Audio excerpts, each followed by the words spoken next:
Hola, buenos días. A Línea Directa le han caído los beneficios a la mitad y vamos a ver si es momento de comprar o es mejor esperar a que tenga más caídas. Estos son los resultados de Línea Directa aseguradora en 2022.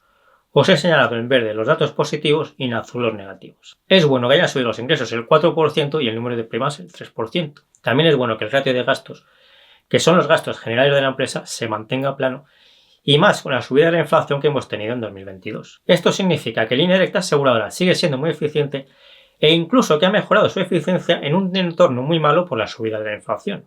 Pero esa subida de la inflación sí se ha notado mucho en la reparación de los siniestros de los asegurados, y por eso sube el ratio de siniestralidad y cae el beneficio neto casi a la mitad. A pesar de la subida de las reparaciones de los siniestros, el ratio combinado es del 96,3%, que está bastante bien, aunque Línea Directa aseguradora lo suele tener más bajo.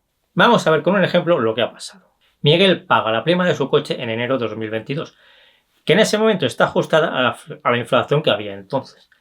Luego tiene un accidente con su coche en julio de 2022, y en ese momento la reparación cuesta más de lo que se había previsto en enero de 2022, por lo que ha subido la inflación en estos 6 primeros meses de 2022. Cuando llega enero de 2023, Línea Directa aseguradora le sube la prima a Miguel para ajustarla a los nuevos niveles de inflación, y así recuperar el margen de beneficios que perdió en 2022 por la subida de la inflación. Lógicamente esto hay que hacerlo con toda la cartera de primas que van venciendo a lo largo de todo el año. Además de eso, también ayudará a que Línea Directa aseguradora recupere su margen de beneficios habitual, el menor crecimiento de la inflación que ya estamos viendo. En estos dos gráficos veis cómo se está reduciendo ya el crecimiento de la inflación a la vez que Línea Directa aseguradora empieza a subir sus primas. Lo que os acabo de contar con la historia de Miguel, las primas y la subida de la inflación es algo que le ha pasado a todas las aseguradoras. Pero a Línea Directa aseguradora le han caído los beneficios mucho más que a las demás porque tenía su margen de beneficios mucho más ajustado, al ser una aseguradora cuya ventaja son los precios bajos y la eficiencia. Mapfre, Allianz, AXA, Catalán Occidente, por ejemplo, son aseguradoras que tienen seguros con precios más caros pero también con más servicios.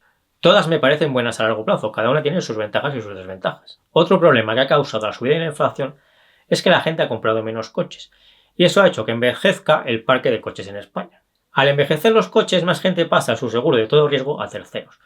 Y los seguros a terceros tienen menos beneficios para las aseguradoras, como es lógico. En esta imagen no se ve la cifra exacta, pero las ventas de coches en 2022 han sido un 35% inferiores a la de 2019. Este envejecimiento de los coches en España ha afectado más a Línea Directa aseguradora que a otras aseguradoras, porque Línea Directa tiene el 100% de su negocio en España y las otras tienen su negocio en muchos países. Aquí vemos los 3 negocios de Línea Directa. El más importante es el de autos, que sigue siendo más del 80%. Pero recordad que hace unos pocos años Línea Directa solo tenía autos, así que está aumentando su diversificación a un ritmo bastante rápido. Ahí veis que las primas de autos han crecido el 3% y las de salud y hogar alrededor del 10%.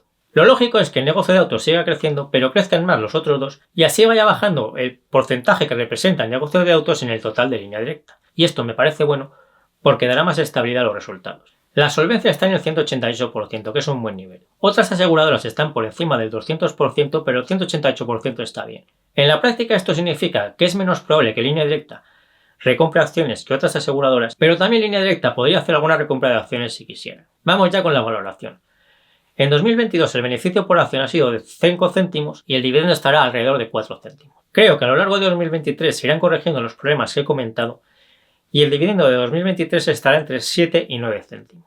Así que en los 0,90 céntimos, 1 euro, dará una rentabilidad por dividendo de entre el 8 y el 9% y creo que es una buena compra. Creo que en la caída de la cotización que ha tenido Línea Directa en bolsa en 2022 ha influido el hecho de que sea una empresa que lleva poco tiempo cotizando en bolsa. Cuando una empresa que lleva poco tiempo cotizando en bolsa tiene problemas, suele caer más de lo que debería, porque mucha gente la vende por esa falta de historial. Le pasó a BME en su día, por ejemplo, que llevaba poco tiempo cotizando cuando llegó la crisis de 2008-2012 más o menos, y eso produjo una oportunidad de compra espectacular, porque en pocos años se cobraron en dividendos lo que costaban las acciones en esa caída.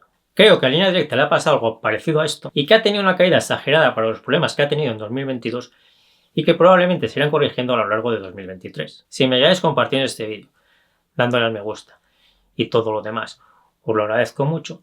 Yo me despido ya hasta el próximo vídeo y nos seguimos viendo en el foro de invertirenbolsa.info, TikTok, Instagram y Facebook.